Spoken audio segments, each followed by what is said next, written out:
Hola a todos, el día de hoy yo les voy a hablar sobre la precariedad laboral y cómo esto les desalienta a los jóvenes para querer conseguir trabajo o para introducirse en el mercado laboral.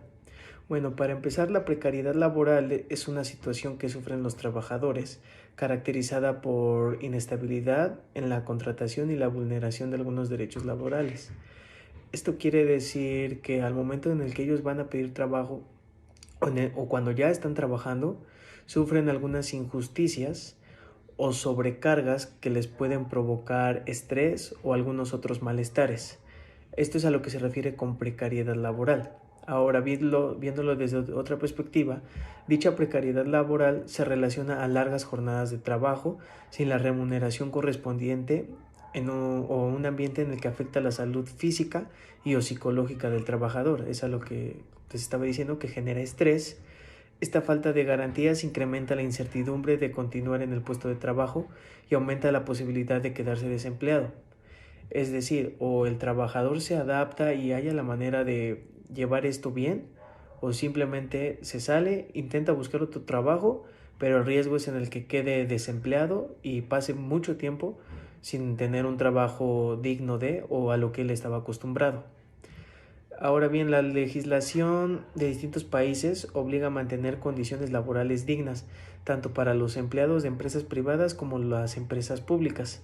Sin embargo, la precariedad laboral afecta a millones de personas en varias regiones del planeta. Esto no es solo en México. La precariedad laboral existe en todo el mundo. Claro, en unos países más que en otros, como puede ser en los países en vías de desarrollo, o los países que no están desarrollados. Es donde más se encuentra una precariedad laboral, a diferencia de los países que ya están desarrollados, que bueno, ya los salarios son mejores, la calidad de trabajo es mejor, el ambiente laboral es mejor, no generas tanto estrés, a diferencia de los países en vías de desarrollo o no desarrollados. Algunas maneras en las que podemos identificar esta precariedad laboral es el exceso de horas trabajadas no remuneradas. Es decir, son todas las horas excedentes que no están en su contrato laboral.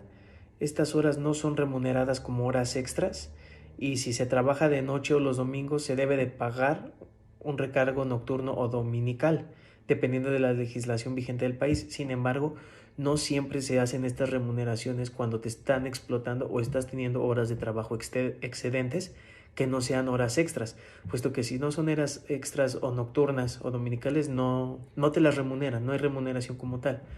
Otra manera es la inequidad salarial, que esto hace referencia a la diferencia de sueldo que reciben dos personas que realizan el mismo trabajo, es decir, hombre y mujer. Puede ser, no sé, un secretario y a la secretaria le pagan más porque es mujer y sabe organizar más, o sea, es el mismo trabajo, pero pues por ser mujer le pagan más, ¿no? Porque se tiene ese estigma de que las mujeres son mejores secretarias.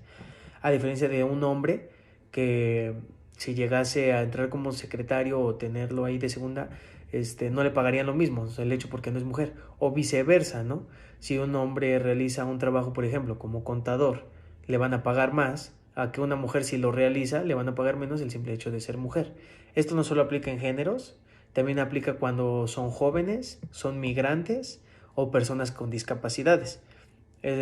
Tomo el ejemplo de contador otra vez. Si un hombre se presenta y está en todas sus facultades, como contador le van a pagar más. Pero si va un discapacitado, un hombre en silla de ruedas, que no puede caminar, le van a querer pagar menos por estar en esa situación. Estos ambientes laborales afectan a la salud, provocando estrés, daños psicológicos e depresión y fuertes ataques de migraña debido al trabajo. Ahora, todos estos factores de la precariedad laboral, cuando un joven empieza a ingresar al mercado laboral o tiene ya intenciones de trabajar y se empieza a dar cuenta de todas estas precariedades que se encuentran en los trabajos, se desalienta. Él empieza a sentir que tal vez ya no es suficiente, que sus conocimientos no están al nivel que se requiere en el mercado laboral, inclusive cuando estos los tiene, ¿no? Y bueno, al momento del joven regresar a su casa o de estar en el mismo proceso de contratación o ya en el proceso de trabajo, se va a desalientar el joven, ¿no? Le va a generar depresión, demasiado estrés. Si es que también trabaja el joven o si se acaba de graduar, va a generar estrés, va a generar que su salud se perjudique y todo esto los va a desalentar al querer seguir buscando trabajo.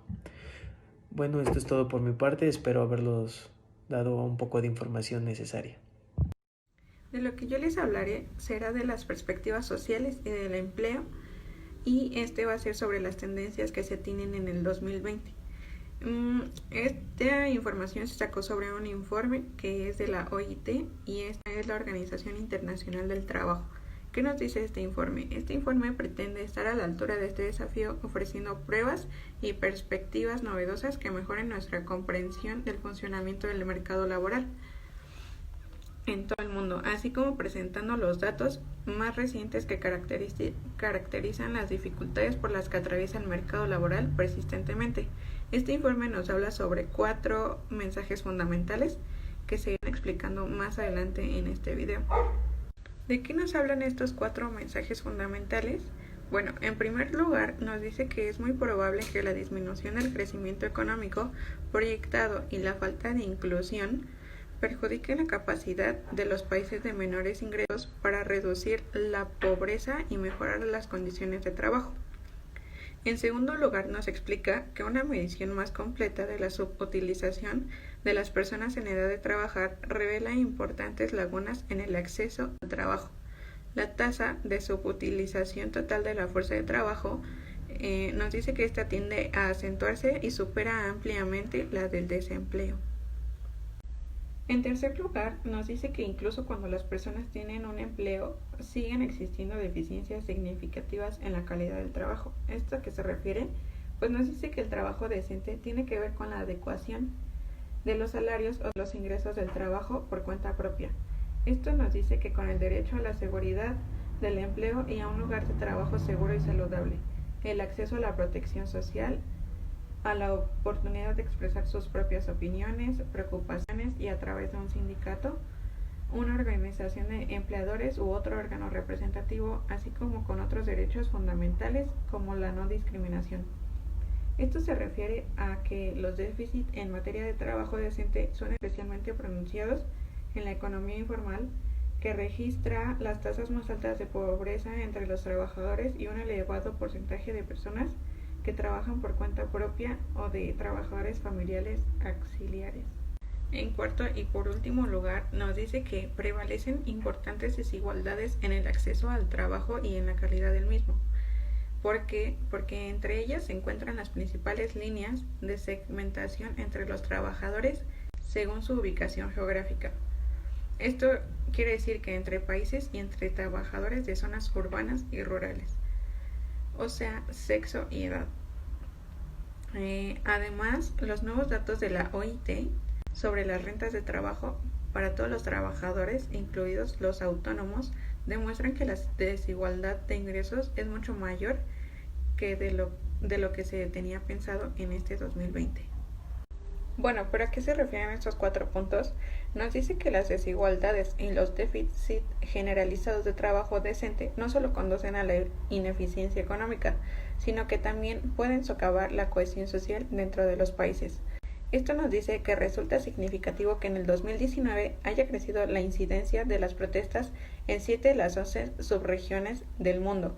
Esto nos indica que el descontento con la situación social, económica o política va en aumento. En su conjunto, el mensaje cabal que nos quiere dar este informe es que los objetivos de lograr el pleno empleo y elevar el nivel de la vida en todo el mundo son tan esenciales tanto hoy en día como siempre. Nos dice que los gobiernos, los trabajadores y los empleadores deben seguir dando prioridad a las políticas del mercado de trabajo que persignan estos objetivos.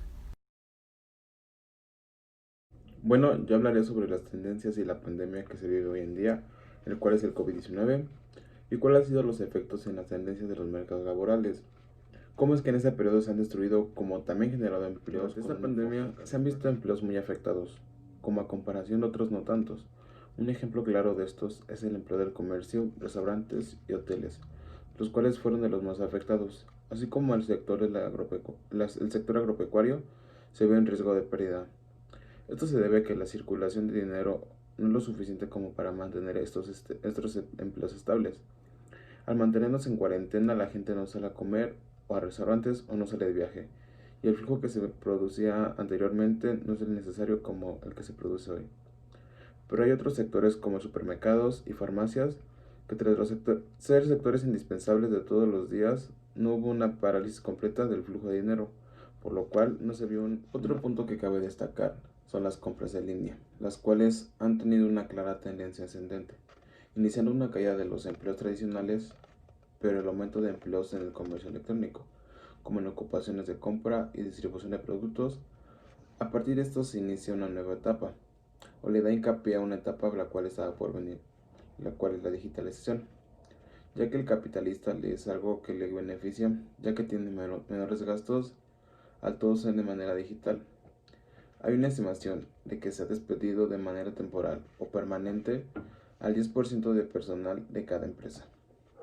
A partir de esto se genera el llamado home office, el cual es un trabajo que facilita por la digitalización. Se estima de que previo al COVID solo un 7.9% trabajaba en su casa, lo que en la actualidad aumentó un 37%. La productividad laboral a nivel global, como en América Latina, en los últimos años ha demostrado un nivel bajo. El COVID-19 afectó marcadamente al producto y al empleo. Como la productividad laboral media, esta magnitud de impacto depende de la estructura del mercado laboral. En América Latina, la caída de la productividad laboral media fue más marcada, dado que había una gran ausencia de seguros de desempleo. La destrucción del desempleo en el sector formal conlleva un mercado de expansión del sector informal o su empleos de baja productividad. En América Latina, la destrucción de empleos provocada por la interrupción de actividad económica tiene impactos inmediatos diferentes en el desempleo y la productividad laboral media que en crisis anteriores debido a dos factores.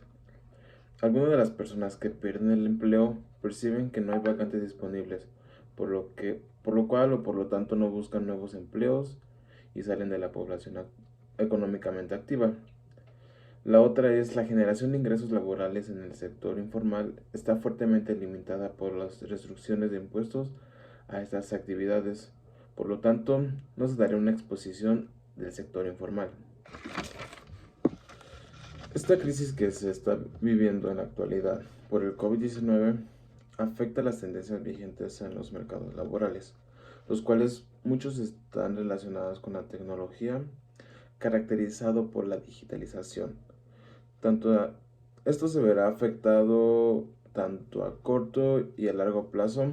A corto plazo se verá afectado ya que destaca la destrucción de empleos, la transformación de la manera de trabajar y sobre todo la manera de aplicar el home office, el cual mencioné, y la generación de empleos. A largo plazo, algo que destaca es que la mayoría de empleos que se perdieron no serán recuperados, a pesar de que haya una recuperación económica. Esto se debe que el capitalista, al darse cuenta que algunos de los trabajadores o algunos de los puestos los cuales tuvo que despedir ya no son necesarios, y lo cual lo reemplazó con otro puesto, los cual le genera una pérdida de un gasto menor. El capitalista lo seguirá haciendo sin importar los empleos que se perdieron o las familias que dejó sin empleo, ya que para él es beneficioso seguir así, y es de alguna de las maneras de las que más afecta a la economía esta pandemia. Y por nuestra parte es todo, espero les haya servido la información.